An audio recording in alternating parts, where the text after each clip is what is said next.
मैंने डायबेक्सी के प्रोडक्ट्स देखे थे तो यू आर मेकिंग लाइफ थोड़ी इजी बिकॉज मुझे लगता है जब किसी को पता लगता है रिसेंटली कि देखो डायबिटिक कुछ लोग तो सीरियस लेते हैं और कुछ लोग इतने परेशान हो जाते हैं इस चीज़ को लेकर कि अब ये छोड़ना पड़ेगा, ये छोड़ना पड़ेगा, ये छोड़ना पड़ेगा। क्या जिसको डायबिटिक अब हो चुकी है, डायबिक्सी के होते हुए उनको सब कुछ खाना छोड़ना पड़ेगा या फिर still there is an alternate? हाँ, सो डायबेक्सी का पर्पज़ ही ये है कि ऑल्टरनेट क्रिएट किया जाए। जैसे कि मैं काफ़ी सालों से इस इंडस्ट्री में हूँ और पहले मैं वेट लॉस का क्लिनिक रन करता था। तो वेट लॉस का जब हम क्लिनिक रन करते थे तो वहाँ पे वेट लॉस कराने के लिए रिस्ट्रिक्टेड कार्बोहाइड्रेट डाइट का पैटर्न फॉलो करते थे। तो जब इनिशियली मैंने शुरू किया तो कार्बोहाइड्रेट रिस्ट्रिक्शन के लिए हमें ग्रेन्स बंद करने होते थे।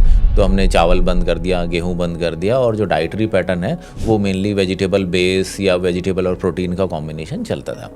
तो जो वेट लॉस करना चाहते थे वो 2-3 महीने फॉलो कर लेते थे और अच्छा वेट लॉस हो जाता था। लेकिन उनके बाद जो नेक्स्ट क्वेश्चन आता था कि ये ज़िंदगी भर कैसे चलेगा, खाली सब्जी ज़िंदगी भर कैसे खाएंगे, हम तो बचपन से रोटी सब्जी ये सब खाते आ रहे हैं, तो हमें कुछ रिप्लेसमेंट चाहिए कि आप हमें कुछ आटा बताओ जिसकी हम रोटी बना लें।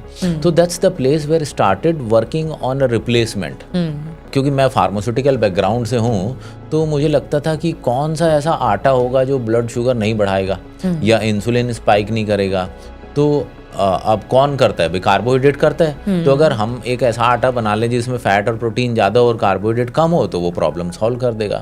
तो this is how Diabexy came into the picture and इसमें मैंने वो कॉम्बिनेशन ट्राई करने की कोशिश की। तो 100 ग्राम गेहूं का जो ग्लूकोज लोड है वो 50 आ गया गेहूं के आटे का। तो जो डायबेक्सी आटा है उसका एस्टिमेटेड ग्लूकोज लोड अप्रोक्सीमेटली 7 है। तो वहाँ 50 और ये 7। तो जब डायबेक्सी आटे की जब रोटी खाता है आदमी तो वो ब्लड शुगर, वो इंसुलिन स्पाइक नहीं होता क्योंकि इंग्रेडिएंट ऐसे यूज़ किए गए हैं। तो उसमें 40% प्रोटीन है, 15% फाइबर है और इतना ही अप्रॉक्सीमेटली उसमें फ़ैट है। तो फैट, फाइबर, प्रोटीन ये सारी चीज़ें हैं तो कार्बोहाइड्रेट कंटेंट कम हो जाता है, तो उससे उसको वो बेनिफिट मिल जाता है। तो ऐसी और भी कई सारी चीज़ें। फिर सवाल आया कि वो सुबह चाय के साथ हम रस खाते हैं, तो देन वी क्रिएटेड कि आप ये ब्रेकफास्ट बार ले लीजिए।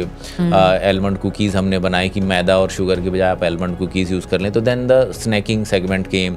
फिर कि भाई नमकीन भी कुछ बना दो, तो हमने नमकीन कुकीज़ भी बनाई, नमकीन भी बनाया। कुछ मीठा भी बना दो तो हमने बर्फ़ी वर्फ़ी बनाई लो। सो जैसे जैसे कस्टमर्स की डिमांड आती रही कि हमें ऐसा कुछ डाइवर्जन चाहिए तो अभी हम आटा, नमकीन, बिस्किट, मिठाई ऐसी सारी चीज़ें बनाते हैं जिनको वो रिप्लेस करके जो क्रेविंग है उसको शांत कर सकता है। Again thinking in the mind कि मुझे मीठा छोड़ना है तो मुझे कुछ रिप्लेसमेंट चाहिए।